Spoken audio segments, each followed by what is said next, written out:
Bueno, muy buenos días. Bienvenidos a todos los que están acá presentes. Tenemos la suerte de contar con el subsecretario de Salud, con la doctora Andrea Falaschi, con el director del Hospital Perrupato, y bueno, y todo el resto de nuestro equipo que trabaja en los hospitales, que está presente, tanto de hospitales públicos como privados. Esta jornada la hacemos en el marco de la Semana del Parto Respetado, porque como todos ustedes saben, en la ley 8130 y en la 25929, uno de los puntos importantes es el derecho de las familias y de la madre y el niño a la identificación unívoca. Nosotros ya hemos venido trabajando y bueno, en los servicios de neonatología esto no es ninguna novedad. Desde siempre los niños han sido identificados, pero todos sabemos que lo hemos hecho como hemos podido, no siempre de la mejor forma. Por lo tanto, uno de los objetivos del Ministerio, a través de la Dirección de Maternidad e Infancia y a través de la Dirección de Epidemiología y de Calidad y de la Subsecretaría de Salud, ha sido mejorar estas prácticas y sobre todo esto que es tan importante, que es la identificación del paciente. En este momento nos acompaña el doctor Oscar Sagaz. Le vamos a dar un tiempo para que nos hable unas palabritas, no sé si el doctor se puede quedar porque son 45 minutitos nada más. Y bueno, esta es la primera jornada, son solamente 3 viernes para enfocarnos en este tema que nos interesa, que en toda la provincia la identificación del recién nacido se haga igual. Y bueno, y posteriormente buscaremos otros temas de seguridad del paciente para trabajar todos juntos. Así que le doy la bienvenida al doctor Oscar Sagaz, el subsecretario de Salud, y lo escuchamos. Bueno, buenos días. Gracias, Mónica. Realmente un placer poder tener este espacio para expresarme ante ustedes. Fundamentalmente, felicitar a la Dirección de Maternidad e Infancia todo el trabajo que viene haciendo durante la pandemia, que no ha sido menor y ha sido muy importante desde el manejo que se ha hecho incluso con la Dirección de Epidemiología, el tema de las embarazadas que tuvieron COVID, incluso a las madres que anteriormente estaban con COVID, incluso a los chicos que tenían COVID, cómo se manejó todo el tema con un profesionalismo y aparte con un aprendizaje, porque como todos saben, esta pandemia cambia día a día y la historia natural de la enfermedad todavía no se sabe correctamente. Entonces, durante todos estos cambios siempre la Dirección de Maternidad e Infancia ha estado a esa altura y ha podido llevar esto junto con epidemiología y otro grupo de personas que ustedes son las que permanentemente están en el campo de batalla, así que por ahí viene el agradecimiento. Por otro lado, agradecer por los resultados del año pasado con respecto al tema de la mortalidad infantil. Hoy por hoy, Mendoza, tener estos valores es algo muy importante. Llegar al 7,5 es fundamental, porque esto significa que tenemos un equipo comprometido, que tenemos una sociedad comprometida para que bajemos esto y por supuesto, estar en estos valores es muy... Existen...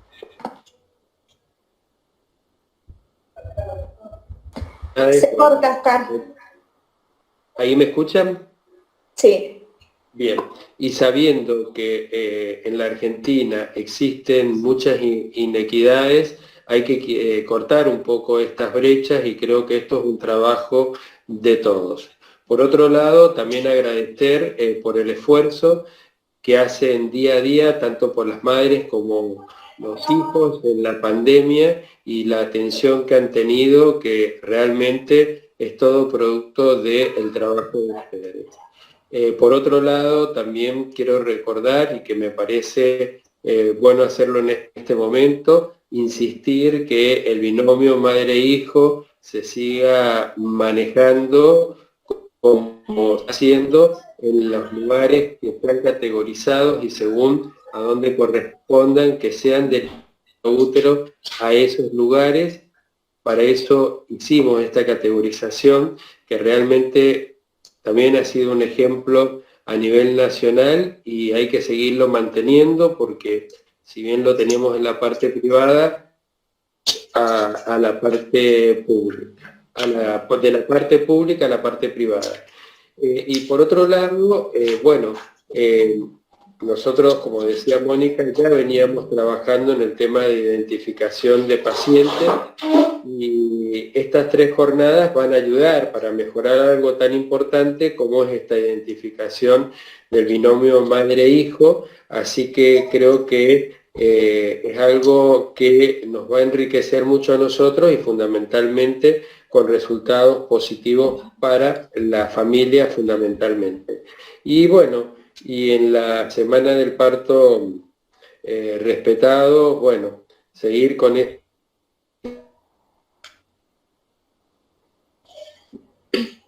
Madre y el niño, cualquier situación.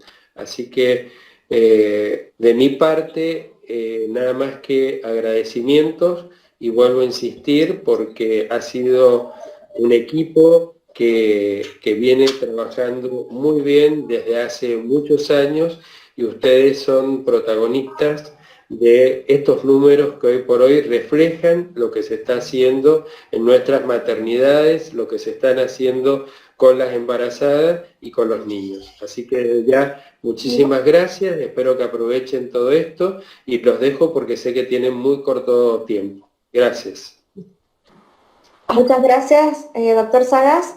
Bueno, y vamos a darle paso a la licenciada Marcela Muse, que es farmacéutica, especialista en farmacia hospitalaria y en seguridad del paciente, que es nuestra invitada y es del Hospital Perrupato, que cordialmente nos recibieron el otro día en el hospital y se ofrecieron a empezar con esta capacitación. Así que muchísimas gracias Marcela, muchísimas gracias Adriana Arboit también, que está muy comprometida con este tema, y a todo el equipo también de epidemiología. Le damos la palabra a Marcela Muse para no demorarlos más. Hola, buen día. Bueno, muchas gracias. Para nosotros, acá con el equipo de calidad, con Adriana y también con la dirección del hospital, es un placer poder juntarnos a hablar de este tema, en el cual llevamos trabajando un tiempo, pero que nunca es suficiente y por supuesto que nos falta mucho por avanzar todavía.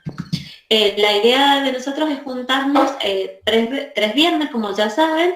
En este primer viernes vamos a hacer una introducción a la seguridad del paciente para ponernos en contexto de por qué es tan importante la identificación. El viernes que viene vamos a desarrollar un poquito más las metas internacionales de seguridad del paciente, específicamente identificación, y el tercer encuentro, la idea es poder hablar de los procedimientos operativos para la identificación del binomio madre-hijo. La seguridad del paciente involucra a todos los estudios, las prácticas y las acciones sanitarias, ¿sí?, para disminuir y eliminar los riesgos de daños innecesarios relacionados con el cuidado de la salud. Otras definiciones la definen como la docencia o la reducción del riesgo de sufrir un daño innecesario en el curso de la atención sanitaria. Es una ciencia bastante nueva que comenzó a desarrollarse desde 1980. Los pioneros fueron los anestesiólogos, la Sociedad Americana de Anestesiología fueron los primeros en hablar del concepto de seguridad del paciente, y desde esa fecha hasta hoy vamos a ir viendo cómo ha avanzado este concepto de seguridad y ha desarrollado un modo de trabajar científicamente probado. Y basado en estos conceptos es que tratamos de implementar procesos seguros en la atención de salud. Lo que pasó el año pasado para nosotros es muy importante, con el apoyo de la Dirección de Epidemiología y Gestión Integral de la Calidad en Salud, la doctora Andrea Falaschi y sus colaboradores como la doctora María Belén Peralta Roca, lograron la aprobación de esta resolución, la 2430, en octubre del 2020. ¿Se ve bien la presentación? ¿Se está pasando? Porque estoy pasando diapositivas, pero no sé si se ve. Pero no pasa. ¿No pasan? Ah, a ver. Ahí están, entonces voy a tener que quizás que pasar de acá. A ver, voy a dejar de compartir y voy a compartir toda mi pantalla, porque creo que va a ser más fácil. A ver si puedo, porque me di cuenta que no estaban pasando y digo, ¿qué pasó?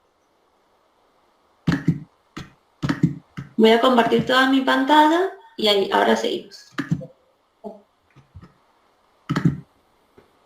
Bueno, entonces, no vieron esto. Bueno, esto le comentaba que son 3 encuentros: la introducción, las metas, identificación del binomio. Este es el concepto de seguridad del paciente del que les hablaba, que es la ausencia o reducción del riesgo de sufrir un daño innecesario en el curso de la atención sanitaria. Y esto es lo que les estaba comentando, que la Dirección de Epidemiología y Gestión Integral de la Calidad en Salud el año pasado logró la aprobación de esta resolución ministerial, que es muy importante, para mí es un hito histórico en la provincia de Mendoza, que sea oficial la necesidad de contar con comités de calidad y seguridad del paciente y que la implementación de la identificación inequívoca de los pacientes se comienza a trabajar en todos los organismos públicos de la provincia. Nos da el aval suficiente para trabajar en esto, ¿no? La seguridad es un grave problema de salud pública mundial. Se estima que el riesgo de morir en un viaje en avión es de 1 cada 3 millones, más o menos. No sé si se ve acá en el gráfico, estamos hablando de acá. Uno de cada 3 millones de vuelos comerciales, sí, se cae y nosotros tenemos el riesgo de morir. Sin embargo, a partir de 1999, con el reporte Errores Humanos, publicado por el Instituto Nacional de Medicina de Estados Unidos, se probó que la salud está en este rango de riesgo, ¿sí? 1 cada 300. Un mayor riesgo percibido que las industrias que se suelen ver como riesgosas, como son las centrales nucleares o los trenes de gran velocidad o los vuelos comerciales, son percibidos como actividades muy riesgosas, sin embargo son ultra seguras. Fallan menos de 1 cada 100.000 veces.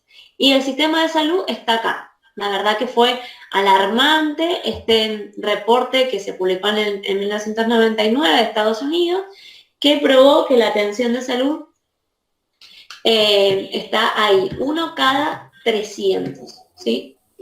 Entonces, a partir de este reporte, sabemos que las faltas prevenibles en la seguridad de los pacientes provocan entre 44.000 y 98.000 muertes por año, son la 8ª causa de muerte en los Estados Unidos y tienen un costo anual aproximado de 29 millones de dólares en su tratamiento. La mayoría de estos problemas, describió este reporte, que es muy largo y muy extenso, se deben a sistemas defectuosos y no a fallas individuales de los prestadores de salud. Ahora vamos a dar una serie de diapositivas que son gentileza del doctor Fabián Vítolo, para mí un pionero en Argentina en diseminar el concepto de la seguridad del paciente. Ese estudio, Errores Humanos, después fue replicado en otros países.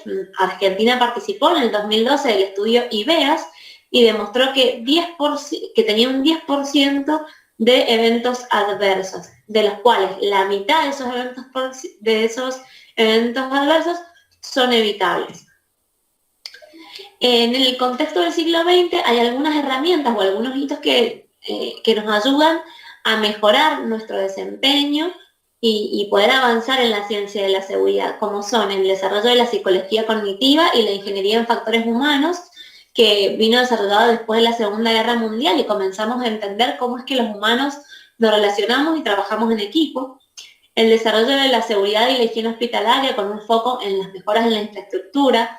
Los juicios de mala praxis fueron catalizadores importantes para mejorar la atención de salud. La aparición de la calidad médica como disciplina organizada. Acá en el Hospital Perro Pato, desde hace 10 años se trabaja en el sistema de gestión de calidad y la gestión por procesos. Sin duda, ayuda a mejorar la seguridad de los pacientes. Bueno, como les comentaba, el trabajo pionero de los psicólogos, donde en 1980 comenzaron con el concepto de seguridad del paciente. Y la aparición de casos mediáticos en los Estados Unidos que puso, digamos, el tema en la pantalla de los medios. Y logró que publicaciones como el JAMA, ¿sí?, en el 94, tengan este tipo de publicaciones científicas, donde vemos que en el error en medicina, 4% de los pacientes internados sufren esos eventos adversos, el 50% son evitables, y Lucian Leaf dice esta frase que para mí es muy importante, que es que la mayoría de las cosas malas le pasan a buena gente y son los procesos deficientes los que llevan a cometer errores. Entonces es buena gente, bien capacitada, queriendo hacer las cosas bien, pero que por un proceso deficiente termina cometiendo errores. Hace 2 años, la Organización Mundial de la Salud lanza estos 10 datos acerca de la seguridad del paciente en su campaña hacia el 2030 para mejorar la sociedad, porque si bien es un concepto que conocemos desde el 99, no hemos logrado mejorar la seguridad en los hospitales como el mundo esperaba. Entonces la Organización Mundial de la Salud ha puesto el foco en esto y nos da este decálogo de datos que deberíamos poder mejorar en nuestras instituciones de salud. 1 de cada 10 pacientes sufre daño mientras recibe atención hospitalaria. O sea, 1 de cada 10 pacientes, de los cuales 50% son prevenibles, esto demostrado en los países de altos ingresos. En los países de bajos ingresos, como el nuestro, es alrededor del 8% y el 80% de esos daños son prevenibles, aún más. Y de ese 8% de incidencia, el 30% se asocia a la muerte del paciente. ¿Por qué puede verse a que sea menos en nuestros países?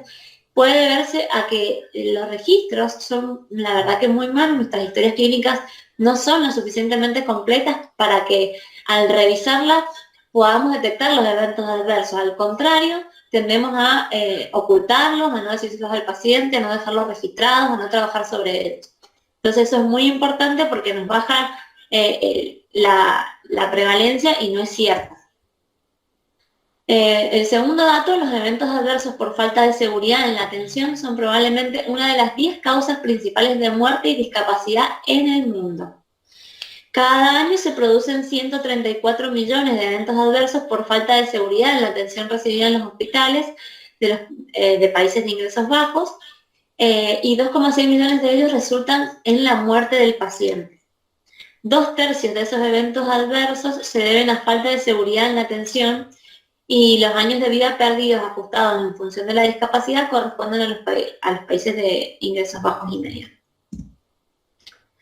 4 de cada 10 pacientes sufren daño en la atención primaria y ambulatoria. O sea, estábamos hablando recién hasta ahora de los pacientes internados, pero ojo que nuestros pacientes ambulatorios no se quedan atrás, sino que también los dañamos con este porcentaje de 4 de cada 10. Y ahí sí, en este 4 de cada 10, ya no es el 50% evitables, sino que el 80% son evitables. Al menos 1 de cada 7 dólares canadienses se gasta en tratar daños sufridos por los pacientes en la atención hospitalaria. Como les decía, estos datos por ahí corresponden a otro tipo de países porque nosotros tenemos un subregistro.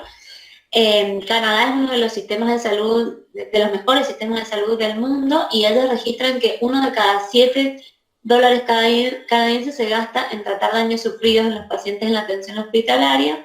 Imagínense, estimen lo que podría ser en nosotros, ¿sí? En Estados Unidos, billones de dólares cada año se gastan en tratar eventos adversos como son los tromboembolismos venosos, las úlceras de decúbito, las infecciones asociadas al cuidado de la salud. Invirtiendo en seguridad del paciente se puede conseguir ahorros significativos. Las inversiones para mejorar la seguridad del paciente pueden conseguir ahorros, ya que el costo de la prevención de los daños es generalmente muchísimo menor que el del tratamiento del daño. ¿Sí? O sea, si yo prevengo una infección asociada, por ejemplo, a un implante en un fémur, probablemente voy a evitar la amputación de un paciente y todo el gasto social que implica un paciente amputado, por ejemplo, ¿no? En los Estados Unidos, las mejoras focalizadas en la seguridad lograron un ahorro estimado de 28.000 millones en los hospitales que estaban asociados al programa Medicare solo en 5 años. Es fundamental involucrar al paciente en esta atención más segura y comenzar la educación. Esto no es caro, la educación del paciente es algo muy fácil de hacer, el mismo recurso humano del hospital puede hacerlo, y si el paciente está correctamente educado, puede reducir la carga del daño hasta en un 15% y ahorrar miles de millones de dólares por año. La falta de seguridad en las prácticas de medicación y los errores de medicación causan daños a millones de pacientes y cuestan miles de millones de dólares cada año. ¿A qué nos referimos con la falta de seguridad en las prácticas de medicación y los errores de medicación? Por ejemplo, dosis incorrectas, infusiones incorrectas, instrucciones poco claras. O sea, puede pasar que hagan instrucciones verbales en el marco de una urgencia, pero alguien debería poder chequear que lo que estoy entendiendo antes de administrarle al paciente un medicamento sea verdaderamente lo que el médico me ha pedido o lo que ha necesitado que yo haga, ¿sí? El costo mundial de los errores de medicación se estima en 42.000 millones, sin contar las pérdidas salariales de productividad y los costos de la atención sanitaria. Eso representa casi el 1% de gasto sanitario mundial. Los errores de medicación pueden ocurrir cuando las prácticas de prescripción o almacenamiento o preparación o dispensación o administración y control se ven afectadas por distintos factores humanos.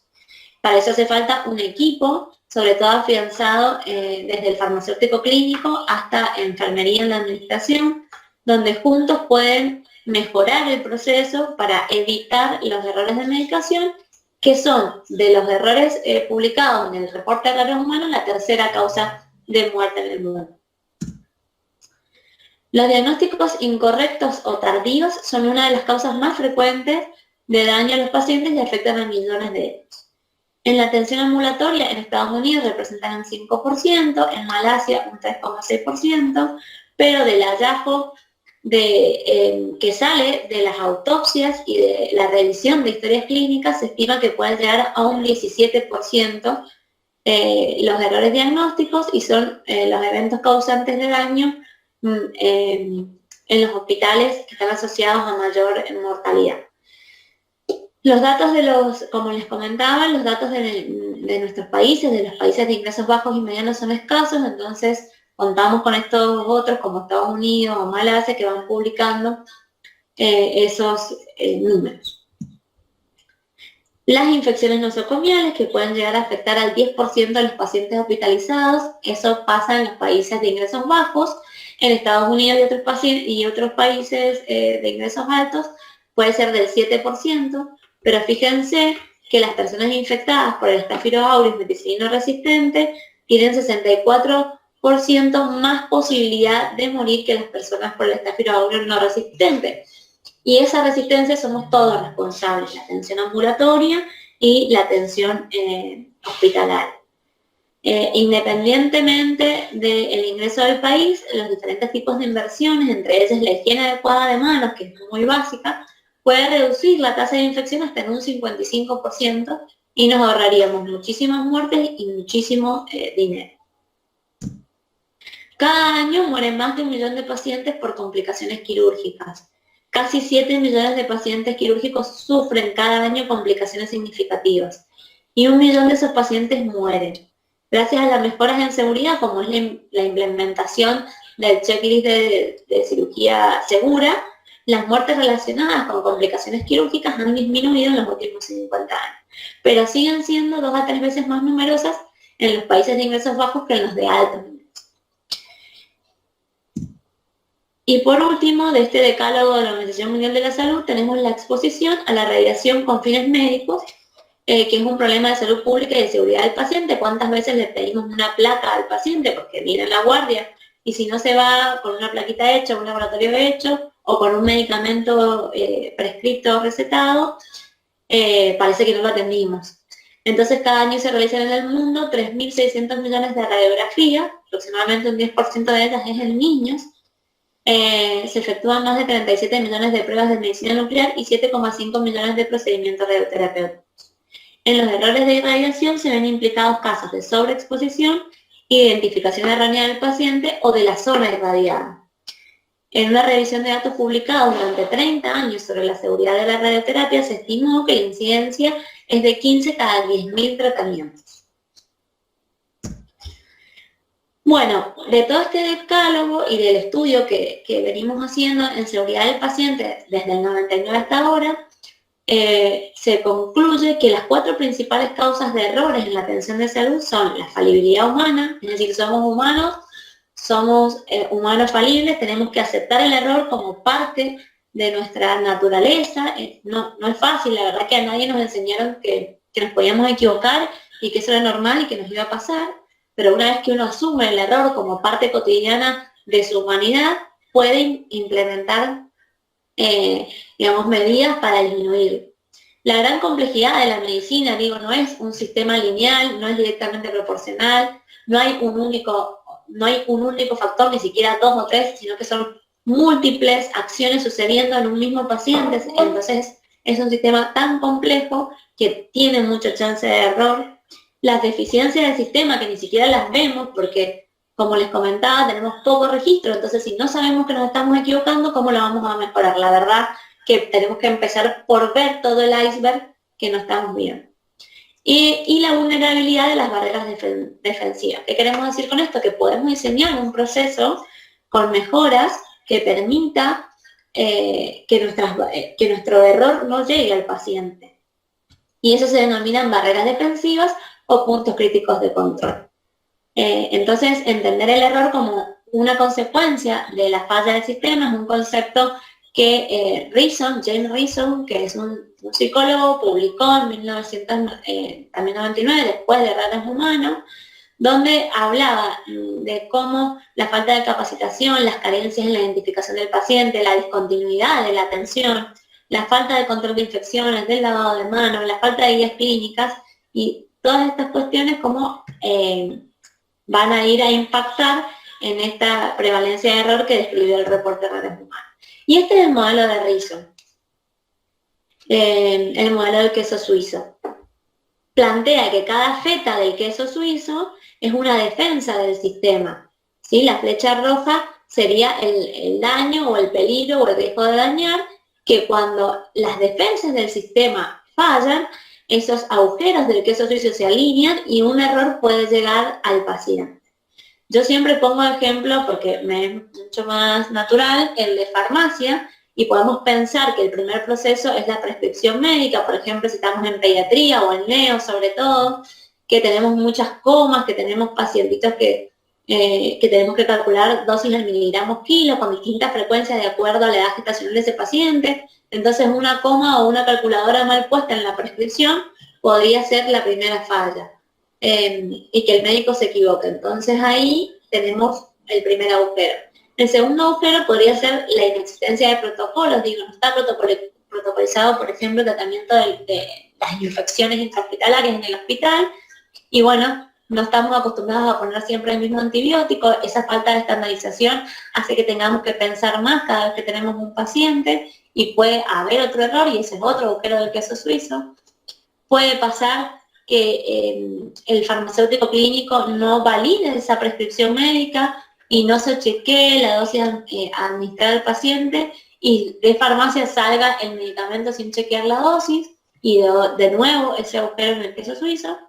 Y después, cuando llegamos al control con enfermería, puede ser que justo el enfermero estaba en el cambio de turno y farmacia no chequeó la indicación con el enfermero, como está establecido en el procedimiento, y bueno, terminamos administrando, por ejemplo, una dosis incorrecta a un paciente. ¿Y esto tiene que ver con una única persona? Bueno, no, esto es lo que planteamos, entender como una falla humana y del sistema. Son un montón de factores involucrados, como por ejemplo tener instrumentos de medición inadecuados, que haya falta de supervisión, que no existan protocolos, que haya una comunicación deficiente, que haya información insuficiente. Entonces lo que nosotros tenemos que hacer es mejorar estas defensas del sistema para que esos agujeros en el queso suizo sean los menos posibles, establecer puntos críticos de control, ¿sí? Barreras que permitan identificar cuando esto nos está pasando en nuestro proceso. Y entonces entender el sistema de salud como una serie de procesos interrelacionados y que está sucediendo simultáneamente en el hospital, nos lleva al concepto de que no hay una relación lineal entre una acción y sus consecuencias, ¿no? No es lo mismo que se me caiga una maceta de acá abajito y que se me caiga y le pegue en la cabeza a este paciente que va caminando por acá. Bueno, ¿cuántas veces nos pasó que, por ejemplo, cambiamos de lugar en el hospital un antibiótico? No sé, no me cabía la piperatazo en esta gaveta y se me ocurrió que hoy la voy a cambiar a este otro lugar porque no entra. Y viene mi compañero del turno tarde y no encuentra el piperatazo y dice no hay. Y como consecuencia un paciente no recibe un tratamiento antibiótico que necesita, al otro día puede hacer fiebre y en la revista de sala interpretamos como que, bueno, no funcionó la piperatazo para esa bacteria, ¿sí? Entonces empezar a pensar que no hay una relación lineal entre lo que yo hago y lo que va a pasar con mi paciente, porque es un sistema complejo de procesos mutuamente involucrados. Y para esto tenemos que empezar a darnos cuenta en qué nos equivocamos y cómo se hace reportando los eventos adversos. Cada vez que me pasa algo, yo tengo que decir, che, hoy yo me equivoqué, lo escribo, no hace falta que sea con nombre de apellido, esto puede ser anónimo, pero la idea es poder construir una cultura donde nos juntamos y hablamos de las cosas que hicimos mal, del error que nos pasó y de cómo mejorarlo. Y de qué barrera en este sistema de defensa podemos implementar nueva para que ya no nos vuelva a suceder este error. Y podamos analizar la causa raíz de un error, porque a veces nosotros vemos la foto final, pero no nos ponemos a analizar la causa raíz de ese error. Y cuando nosotros solo nos ocupamos de tapar la consecuencia del error y no analizamos la causa de raíz e implementamos mejoras en esa causa raíz, ese error o esa defensa va a seguir fallando y este error va a seguir sucediendo. Entonces, el análisis de causa raíz en nuestras organizaciones es muy necesario. El sistema jurídico, sin embargo, no está tan preparado para este cambio, pero creo que dentro de cada institución lo mejor es poder juntarse y hacer un comité que hable de los errores que nos suceden y de estas barreras para mejorar. En este sentido, nosotros siempre hablamos que tenemos que tener actividades, obviamente, en el marco de la legalidad como base, o sea, primero lo legal, no podemos hacer cosas que sean ilegales, y en la identificación del binomio madre-hijo ya sabemos que tenemos el marco legal suficiente. Después tenemos que dar una atención segura al paciente, o sea, toda la legalidad y además la seguridad, es decir, no dañarlo, mejorarle lo que le va a suceder en nuestra institución. Y como frutilla de la torta o como lo mejor que podríamos esperar es dar una atención de calidad, que se refleje en los resultados de salud que ese paciente se va a llevar de nuestra institución, que sea un paciente satisfecho y que podamos ser eficientes. Es decir, con el mismo dinero poder lograr los mejores resultados. Este es nuestro camino, digamos. Esto de analizar los errores y llevarlos hacia análisis de causa raíz nos puede resultar difícil en un primer momento porque hay que construir una cultura no punitiva del error. La gente tiene que saber que no por contarle al jefe o compartirlo en el equipo cómo se equivocó va a ser sancionado. Si nosotros promovemos este diálogo de los errores, podemos lograr que el error sea tomado como esto que es una oportunidad de mejora.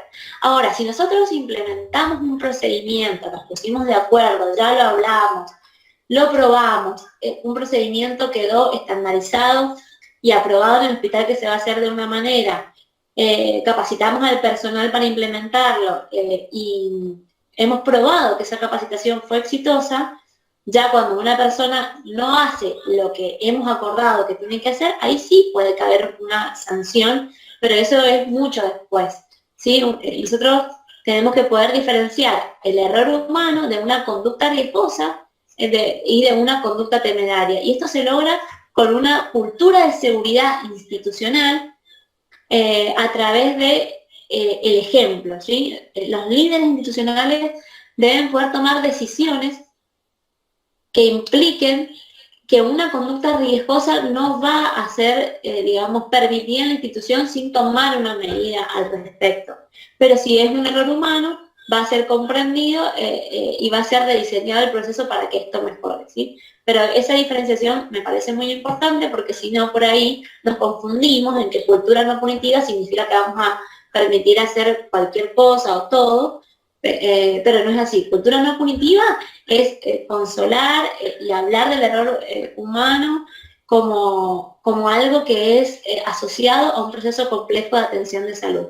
Distinto es cuando yo no quiero hacer algo que ya está procedimentado y acordado que se debe realizar de una manera establecida. Y estas culturas institucionales evolucionan a lo largo del tiempo desde una cultura reactiva, ¿sí? Que quiere decir nos pasa algo y reaccionamos frente a eso. O sea, hoy se nos muere un paciente porque le administramos intratecal un medicamento que no era y yo reacciono frente a eso. Eso es una cultura reactiva. O que podemos tener una cultura dependiente, quiere decir que mientras soy supervisado hago las cosas bien, ¿sí? Puede ser una cultura dependiente.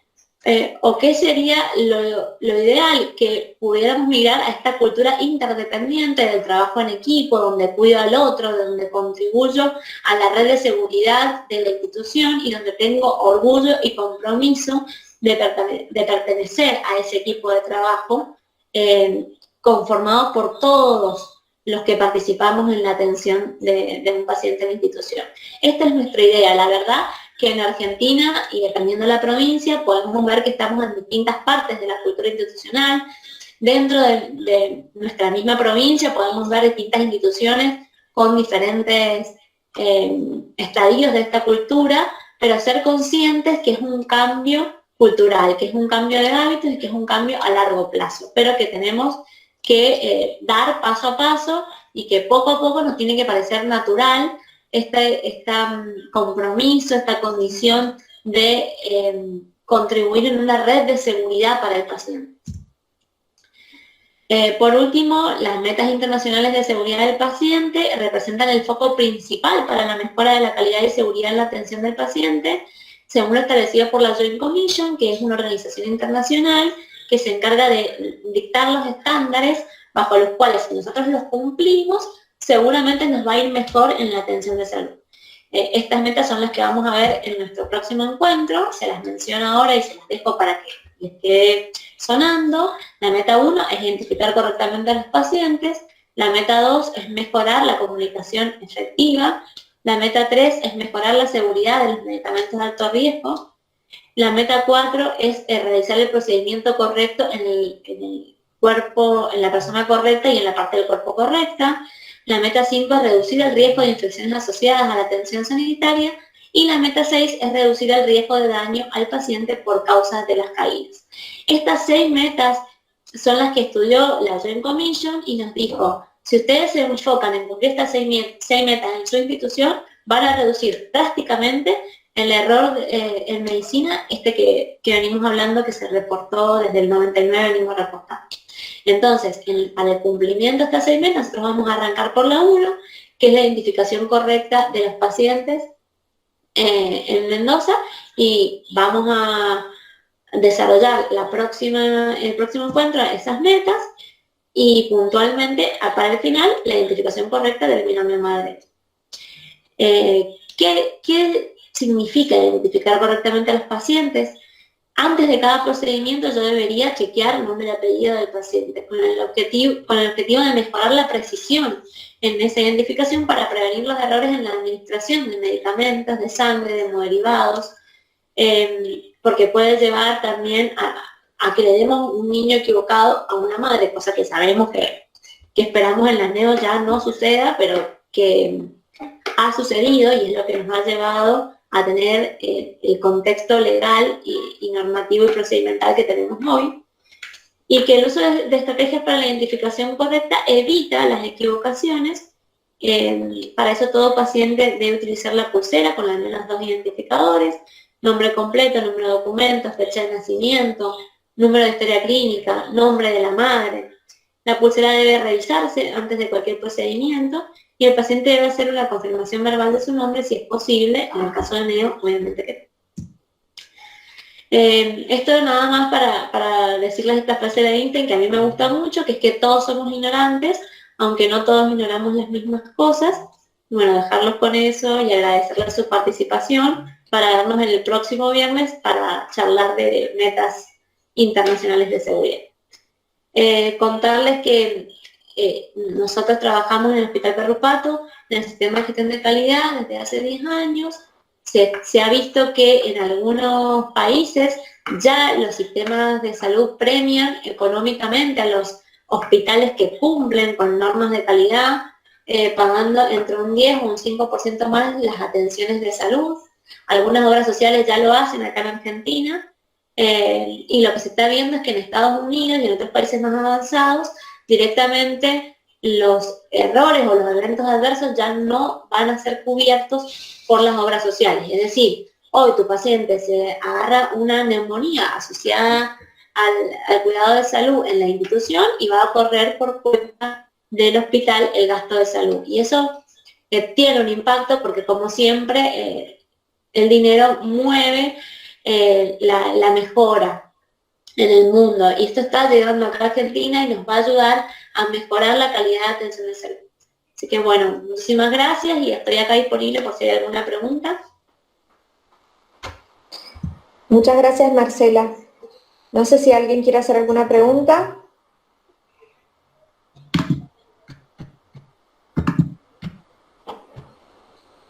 Bueno, nos interesa saber cómo identifican a los pacientes en todos los hospitales, así que le vamos a mandar, ahí está en el chat, la dirección de correo electrónico de la Dirección de Maternidad e Infancia, que es dpmimza@mendoza.gov.ar con B baja. Está escrito ahí igual en el chat. Lo que necesitamos es que nos manden un correo con sus datos para saber de qué lugar son y para poderles mandar la bibliografía que nos dejen los docentes y la presentación que también la estamos grabando. Así es que bueno, si no tienen ninguna pregunta, bueno, muchísimas gracias, Marcela. Los esperamos el viernes que viene. Vean que somos puntuales y que hemos cumplido con los tiempos que habíamos acordado. Con el mismo link de esta semana, nos volvemos a conectar el viernes próximo a las 12. Muchísimas gracias a todos. Gracias.